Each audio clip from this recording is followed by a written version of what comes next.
बुरुडिंग ग्राम रे बेथेल भवन अतिरिक्त गृह उद्घाटन कले पारला विधायक रूपेश पाणिग्राही।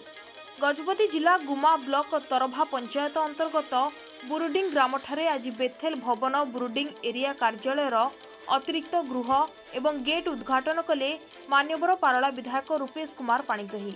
उद्घाटन उत्सव में विधायकों समेत जिला परिषद अध्यक्ष गाबरा तिरुपति राव, पास्टर रेफ टी गमांग, गुमा ब्लॉक अध्यक्षा श्रीमती सुनेमी मंडल, गुमा बीडीओ दुलाराम मारांडी, तरभा सरपंच जेबीदी गमांग, समिति सभ्य श्री डानियल रयत, एई श्री विभू चंदन पुजारी अन्य माने उपस्थित रही।